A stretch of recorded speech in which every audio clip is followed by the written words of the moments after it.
1258, the world witnessed a night that seemed torn from the pages of an apocalypse.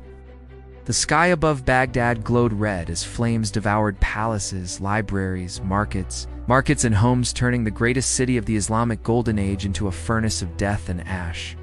Witnesses wrote that the Tigris River ran black with ink from countless books thrown into its waters, and red with the blood of thousands who had once breathed life into this shining capital of knowledge. At the center of this devastation stood a single man, a Mongol prince, with a legacy carved from conquest and fire, Hulagu Khan. His army was unlike anything the Middle East had ever faced, and his ambition reached far beyond simple victory. This was a mission to break a civilization, to dismantle an empire that had stood for half a millennium. But who was Hulagu Khan before he became the man who burned Baghdad? What forces shaped him? What drove him to unleash the fury of the Mongol war machine on a city that symbolized intellect, culture, and faith? To answer these questions, we must travel back through the vast plains of Mongolia, into the heart of an empire forged by Genghis Khan, and uncover the chain of events that led to one of the most defining tragedies in world history. This is the story of power, ambition, arrogance, in consequence, a moment where a single campaign reshaped the Islamic world forever. Hulagu Khan's story begins long before he was born, woven into the fabric of a family that reshaped continents. As the grandson of Genghis Khan, Hulagu inherited a legacy built on dominance, loyalty, and relentless expansion. Born into the house of Borgigin, he was raised in an environment where warfare was not only a skill, but a sacred duty. The Mongol Empire at that time was the most powerful force on earth, stretching from the frozen plains of Russia to the edges of Korea. Every child of Genghis's bloodline was trained to rule, conquer, and command with absolute authority. Hulag's brothers Mengi and Kublai would go on to become great Khans and emperors, and his own destiny was shaped by the expectations placed upon him. From early childhood, Hulagu learned horseback archery, siege tactics, and the harsh discipline of steppe life. He was taught that hesitation was weakness and mercy a rare luxury. But beneath the warrior exterior, he was also a strategic thinker. Observing the expanding empire, he understood one truth: the Mongols were not done. There were still lands to conquer, enemies to break, and empires to bring to their knees. Hulagu would soon become the instrument of that unyielding ambition. By the mid-13th century, the Mongol Empire had already swept across Asia like a storm. Yet one vast region remained unconquered: the Islamic world. When Mongol Khan assumed leadership, he entrusted this monumental task to his younger brother, Hulagu Khan. Unlike smaller Mongol raids of the past, this mission was unprecedented in scale. Meneji ordered Hulagu to lead one of the largest Mongol armies ever assembled, perhaps exceeding 100,000 soldiers. Elite cavalry, Chinese engineers, siege experts, and specialized catapult crews joined the march westward, transforming the campaign into a full-scale military juggernaut. The instructions were clear: destroy the Nizari Ismaili strongholds, bring the Abbasid Caliphate under submission, and neutralize any kingdom that resisted Mongol authority. The journey from Mongolia to Persia was immense. Yet the army moved with terrifying efficiency, burning resistance, gathering intelligence, and securing alliances along the way. Hulagu understood the gravity of this assignment. This was not a routine conquest. It was a mandate to redesign the political landscape of the Middle East. The Mongols aimed not only to win, but to break centuries-old powers that had defined Islamic civilization. Baghdad, the jewel of the region, would eventually become the ultimate test of Hulag's mandate. Before marching toward Baghdad, Hulagu had to eliminate one of the Islamic world's most enigmatic and feared groups, the Nizari Ismailis, commonly known as the Assassins. For over a century, this secretive sect had terrorized rulers across Asia with precision killings and daring missions carried out from their mountain fortresses. Their legendary headquarters, Alamat, symbolized secrecy, strategy, and defiance. But the Mongols did not believe in legends; they destroyed them. Hulagu approached the Nizari lands with overwhelming force, surrounding and isolating each stronghold with tactical brilliance. Using massive siege engines and relentless bombardment, the Mongols did what no empire before them had achieved. They breached Alamat's impossible cliffs. The fall of Alamut in 1256 was a psychological shock throughout the region. If the assassins, masters of stealth and intimidation, could be annihilated, then no fortress and no ruler was safe. Hulag's victory was not just military, it was symbolic. He had removed a centuries-old threat that had influenced politics from Persia to Syria. With the Ismailis crushed, the path toward Baghdad was now clear. The Caliphate, once protected by geography and political complexity, suddenly found itself exposed to a force that had crushed even the most elusive enemies. Before Hulag's arrival, Baghdad was not merely a city, it was the beating heart of a civilization. For 5 centuries, it had stood as a center of learning, culture, economy, and administration. Under the Abbasid Caliphate, Baghdad had produced scholars in mathematics, astronomy, medicine, philosophy, and literature. Its house of wisdom was a global beacon of knowledge, storing thousands of manuscripts from Greece, Persia, India, and the Islamic world. But by the 13th century, the city's glory was fading. Political unity had fractured, regional powers had grown stronger, the caliphs no longer commanded the influence they once held.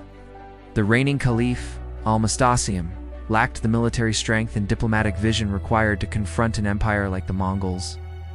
As Hulagu advanced, many advisors urged the caliph to negotiate, prepare defenses, or call a lease, but indecision plagued the Abbasid leadership. Baghdad relied on its historical prestige, believing that no army would dare destroy such a celebrated city. Yet history shows that prestige is not protection. When Hulag's scouts reported the caliph's weakness, the Mongol prince saw opportunity. Baghdad, once the jewel of the Islamic world, had become vulnerable, unprepared, and tragically unaware of the catastrophe approaching its gates. In January 1258, Hulagu Khan's massive army reached the outskirts of Baghdad. The Mongols surrounded the city from all sides, cutting off supplies and escape routes. Their siege engines, built by expert Chinese engineers, were capable of hurling massive stones that shattered walls and terrified defenders. As catapults rained destruction, Mongol cavalry prevented any reinforcements from approaching. Despite Baghdad's long history, the city had never faced a coordinated assault of this magnitude. The caliph attempted last-minute diplomacy, but Hulagu rejected every offer, demanding submission. When the Mongols finally breached the walls, chaos consumed the city. Mongol forces poured in, eliminating resistance with brutal swiftness. Streets turned into battlegrounds, and homes became refuges of fear. The defenders fought valiantly, but they were hopelessly outnumbered and technologically outmatched. Hulagu had ordered that no mercy be shown, and his soldiers executed those who resisted. Baghdad, once proud and vibrant, was collapsing from within and without. As smoke filled the air, the Mongols claimed victory, but the worst was yet to come. For Hulagu had no intention of merely conquering the city. His goal was to make Baghdad a lesson to the entire world. Defiance against the Mongols would be punished with total annihilation. What followed the capture of Baghdad was one of the darkest chapters in human history. Hulagu unleashed a wave of destruction that spared neither age, status, nor intellect. Mongol soldiers began a systematic massacre that lasted days. Estimates of the dead range from tens of thousands to over 1 million. Scholars, poets, doctors, and ordinary citizens were killed without discrimination. The House of Wisdom, once the greatest library in the world, was demolished. Priceless manuscripts were torn apart and thrown into the Tigris River, their ink turning the waters black. Entire neighborhoods burned as Mongol troops set fire to palaces, mosques, and markets. The caliph himself met a humiliating end. Executed in a manner shrouded in legend but remembered for its symbolism, the end of the Abbasid power. The destruction was so thorough that historians believe Baghdad never fully recovered its former stature. For centuries, travelers described the city as a shadow of its past, haunted by the memory of its fall. Hulag's message had been delivered with terrifying clarity. Resistance to the Mongol Empire would not result in defeat, it would result in erasure. Baghdad's fall marked the end of a golden age and the beginning of an irreversible transformation. The fall of Baghdad did more than end a city, it ended an era. With the Abbasid Caliphate destroyed, the political and spiritual unity of the Islamic world fractured. The Mongols established the Ilkhanate in Persia, with Hulagu ruling vast territories from the Caucasus to the Persian Gulf. This new Mongol state reshaped the Middle East, interacting with local cultures, influencing trade and shifting alliances. But the destruction of Baghdad created a power vacuum. The once centralized Islamic world found itself divided, allowing new powers to rise. Among them were the Mamluks of Egypt, who would later halt Mongol expansion at the Battle of Anjalut. Meanwhile, the scientific and cultural losses suffered in Baghdad were immeasurable. Libraries that once housed centuries of accumulated knowledge were gone. Scholars who might have advanced medicine, mathematics, or astronomy perished in the chaos. The Islamic Golden Age, already fading, suffered a blow from which it never fully recovered. Even centuries later, historians trace the decline of intellectual life in the region back to the events of 1258. Hulag's conquest reshaped borders, economies, religions, and identities. His name became woven into Middle Eastern memory, not as a conqueror alone, but as a symbol of devastating transformation. Hulagu Khan's legacy remains one of the most debated in world history. To many in the Middle East, he is remembered as a destroyer and agent of devastation who ended centuries of cultural brilliance. However, Hulagu was a successful commander who expanded the empire and established a stable state in Persia that lasted for decades. Historians continue to discuss the deeper meaning behind his actions. Was the fall of Baghdad inevitable due to internal decay and political mismanagement? Or was Hulagu uniquely ruthless, driven by ambition and the desire to cement his place within the Mongol legacy? Some scholars note that the Mongols later contributed to Persian culture, adopting local customs, promoting trade, and eventually converting to Islam. Others argue that no later contribution could ever erase the cultural catastrophe of 1258. Hulagu himself remained, proud of his achievements until his death in 1265, ruling the Ilkhanate with strategic pragmatism. He believed he had fulfilled the mandate of his brother the Great Khan.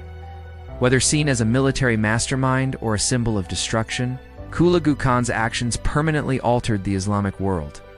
His name echoes through history as a reminder that the fall of a great civilization often begins with a single catastrophic moment.